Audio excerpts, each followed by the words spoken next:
Hey there, everybody. I'm joined by our usual crew to give you the Star Wars CCG market update of Q1 of 2023. We do this update to try to promote price transparency and try to show people what they should be paying for something, what things are selling. So all the things we reference will be in the video description. So folks, if you want to look at spreadsheets of how much a set should cost or a card should cost, we got you. So I thought it'd be fun to start today's show with a little bit of a question of what card do you think has the most upside in this market right now, whether it's new Disney IP coming out or maybe it's being used in sort of decks or it's really collectible? So I'll start. I think Mara Jade is tremendous, is a really tremendously underrated character. This was in the extended universe. She was Luke Skywalker's wife and has this whole arc, and she's a really cool card. So I think Mara Jade, she's going to appear in some sort of Disney IP, and the card value is going to go up because all these collectors are going to come out. So that's my pick. Mark, what about you? This may not be the hottest of takes, and I suspect a couple of the folks here may echo, but Thrawn, they keep on bringing his name up, and he's going to come out one of these times in one of these He's just like episodes in the around, series. right? He's like, yeah, it's like in the like lost, like whatever, he's like hyperspeed, like just lost in space. I'm all Team Thrawn here. Thrawn's a great pick. What about you, Cam? Yeah, it seems like we're all on a very similar arc with where the shows are heading. I like both those a lot. I personally recently bought an Ezra Bridger autograph card, and a couple weeks later we saw he was teased in the Ahsoka trailer. Yeah, these are not Star Wars CCG cards. You can find them in other sets. Yep. Star Wars CCG, I took a gamble on Jodacast. I still am holding out hope. I've got stocked up on Jodacast foils. For those that don't know, he's the other Mandalorian and Reflections foil, sick-looking card. I was hoping he would sneak into the Mandalorian, but that is looking like a bust so far. All right, and what about you, Greg? Yeah, I'm going to cheat. I don't have a card, but I'm going to bring together maybe a bit of what you all have already said, which is that Reflections 2 premiums as a set. You know, you know me forever. Every time I say that set is undervalued, I don't know why more, it isn't higher, but there's a lot of good cards in that.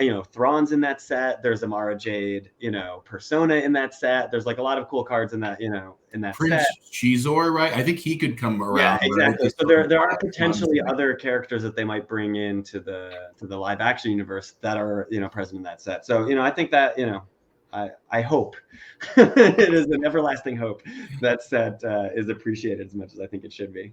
Yeah, all right. Dash Rendar is in that set as well, from the Shadows. Was he in the Shadows of the Empire game? Is that where he's from? He was. Okay. The Nintendo 64 game. Right. Main I just want to make sure. I was like, what is he actually from? All right, we're gonna go over to Greg. I think you got some data for us, so I'm gonna screen share. I do. I always do. So just a few charts this time. I mean, the short of it is really that.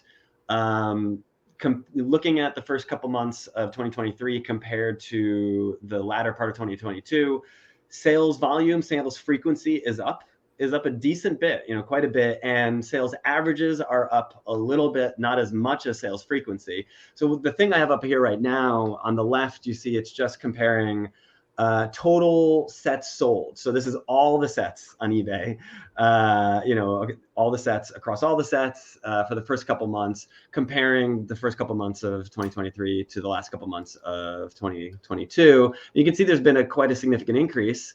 And on the right here, what I've got is, so we're looking at, for those maybe listening and not watching, there's maybe a total of 90 sets sold in the latter part of 2022, and we're close to about 140 in the first part of 2023. So I'm curious, do you think that more sets is better? Even if prices are down, do you think that means that things are just more robust, there's more interest?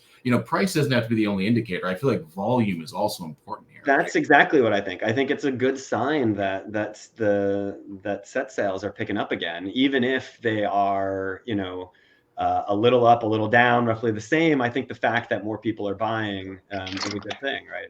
In terms of how people are feeling about the game in the market.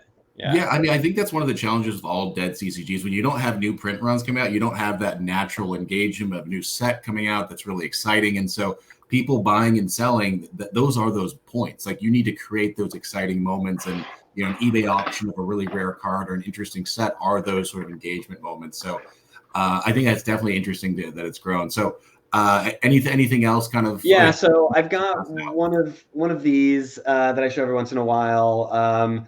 This is really, so, this has the 2021 average this is all black border sets, not including AIs or foils. So this is, Premiere through Special Edition, Andor, Death Star 2, and then the Episode 1 sets, including Ref 2 Premium, Ref 3 Premium. And basically the reason I want to show this is if you look at the first quarter of 2023, it's up a little bit from the latter quarter of 2022. We're kind of in line with what the 2021 average was for these sets. And it's still down from the 2022 peak, but not all that much. I mean, this difference, if you look at the scale, it's starting at 3,000 here. So it's only down still about 10% from its peak, and it's up a little bit. I think we talked about this before, but I feel like if you put the stock market on this, right, like you'd see a similar sort of like, the S&P 500 would kind of run like this, right, where something happened, in 2022 where everything kind of went down by the end of the year, and slowly it's been recovering in the last, couple months or 5 months, let's say. Yeah, so not as much of a pickup as the set volumes, but a bit of a pickup. And now it's around $4,000 if you were looking for these sets. Interestingly, there's not a ton of pattern in terms of which sets are going up and which sets are going down. So this is just tracking the difference between the 2022 Q4 prices and the 2023 Q1 prices. And so you can see a few sets are down. Death Star 2 and Special Edition are down a little over 10%. A few sets are up. Ref 2 and Ref 3 Premium seem to be coming back. Tatooine, for whatever reason, has had a big increase. And A New Hope, a little bit, and everything else is sort of. I'd love to hear some of the guys' thoughts on this, but one of my just quick observations is all the sets that are up are cheap. Right, so Tatooine is like $100 set, so it's way easier for something that's $100 to go to $130. Same thing with Ref 2 and Ref 3 Premium is a little bit more, but something like Death Star 2, that's a $750, $800 set. That it's harder for that number to grow, by 30% than something that's relatively inexpensive, right? That's right, and I got to say that decrease in the Death Star 2 price, I think, is from one or two sales in the last couple. There haven't been a lot of Death Star 2 sales recently, and so. That 10% difference is being significantly influenced by just a few sales. And that's it. I mean, this is really, the sales are up, averages are up a little bit, and there's, in terms of tracking which sets are up and down, it's not clear what the patterns are showing me there, but it is interesting. Yeah. Some are going up, some are going down. We will absolutely have a link to all your spreadsheets so folks can go in and check out sort of the Google Docs and the eBay averages so they can kind of do this for themselves. So we're going to move on to Cam, who's going to cover graded stuff. So, hey guys, this is from the graded tracker doc that we maintain, linked below, as just mentioned. Similar to what Matt and Greg just discussed, it's so it's similar to the stock market, not a ton of volatility. So, which some will take as a win, considering there was a lot of fear over the last few quarters. Here we have the overall sales volume by quarter. The average sale is down, meaning that we're probably seeing some characters be introduced that are not as main characters, or we're seeing a lot more slabs on the market that are lower grades. But the volume is almost at its highest it's been as the returns continue, with in Q1 2023, 291, which is basically even with Q4. We picked a few premium slabs to track and see how the market's going. And, we're seeing a healthy kind of line with both of them. Darth Vader, some will say the Black Lotus of Star Wars CCG, one of the most preeminent cards. Very hard to grade, only about 5 in PSA 10. So we're using PSA 8 here just to get a little more volume. The sales range from $144 in 2020 up to $214 with that towards the peak we saw, and then leveling out about in the 100 to 130 range as we get towards Q1 2023. PLO foil, this is Jabba's Palace. This is the very good looking image of Carrie Fisher as Princess Leia Organa. So yeah, you might see more spikes here, I guess, for that reason. It's definitely a good looking card, but our data points, we had 2 sales right at the end. I actually snuck one in from April 1st, but healthily staying at $180 up from a sale of 73, 278, 338 at the peak and 120. So, that looks pretty like a pretty healthy market and overall solid trend given the context of fear in the market lately. And then we've got everyone's favorite Boba Fett from Cloud City. This is not the foil version, and tons of sales volume now on this one. We're seeing some spikes when the show came out, and some drops after, a couple outlier sales, but mostly, averaging out to right around that $100 steady, healthy line. And that's a recap of where the Star Wars CCG market in graded is at now. Thanks, Cam. I just want to say that the one thing I'll say about grading is I remember kind of just talking to Mark. I think we did a video about a year ago where grading still felt, I think we used the word nascent a lot on here, but it was like, Mark was selling it, a couple other guys, and now you go on eBay, there's a lot of sellers. There's a lot of people, that have gotten PSA returns back. So I just think that there's more out there, which is good. Price doesn't have to be the only thing. So let's go to Mark here. He's gonna talk sealed a little bit. This is a cool scatter plot. This is a scatter plot, right, Mark? Yeah, that's a scatter plot here. Yeah, we're Okay. big data guys here. Good opportunity to nerd out. Matt will probably share the link later. This is a Shiny app I've uploaded that's based off of the tracker that Cam and I keep track of. And here we have Premier Limited over past few years here shown since 2020. I've zoomed it in and you can see price points. It's really interesting with Premier Limited. It has these almost jumps in price point. I believe it was Matt and maybe Cam. You guys referred to the economy maybe dipping a little bit second half of 2022. You can see it here in that second half of 2022 with Premier Limited. It kind of drops down, and then for whatever reason at the start of 2023 it almost jumps right back up. There's almost a price memory of somewhere between 400 to 500. So that's kind of interesting trend for Premier Limited. We're going to jump over a little bit to Tatooine that Greg was discussing earlier with the sets. Interestingly enough, Tatooine almost has a very linear price trajectory if you extrapolate it since the early 2020 when price per box was somewhere around $140. And now looks like prices routinely are going for $400, $500 something dollars currently. So that's an example of a box that's increased in price. And then you have other boxes such as Endor. Let's see if I can zoom out properly on this map here that have remained pretty steady in price almost since we've been tracking data in 2021. So you have a few different types of price trends with boxes, but we'll just keep posted going forward to see which box prices continue to increase in prices, which ones are steady, and if we see any of that start to decrease in price. So can I just make a controversial statement? I think Endor boxes are overpriced for what's inside.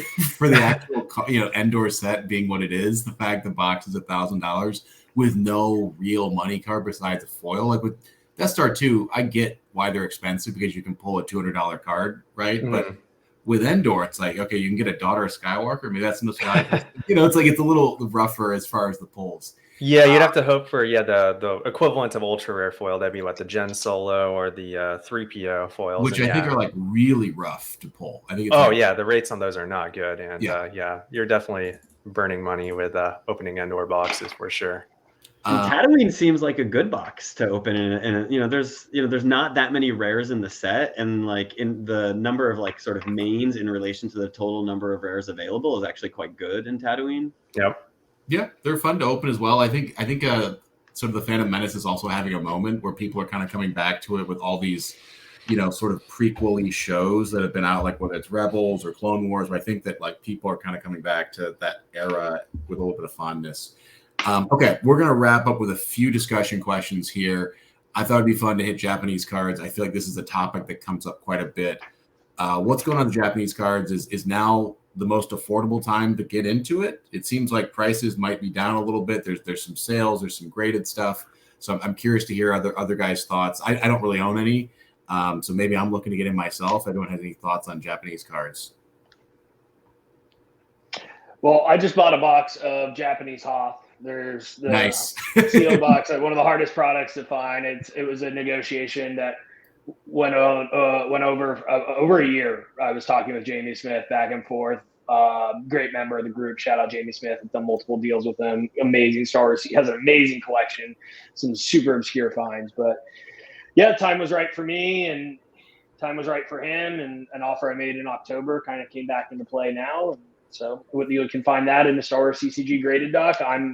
I've decided to go in. I don't think there's so few out there. I view it as it's more Warren Buffett excitement on the low risk of the bottom as much as like a play on it potentially 20xing. So for me, if I ever need to get out of these, I should be able to sell them at the cost I'm paying right now.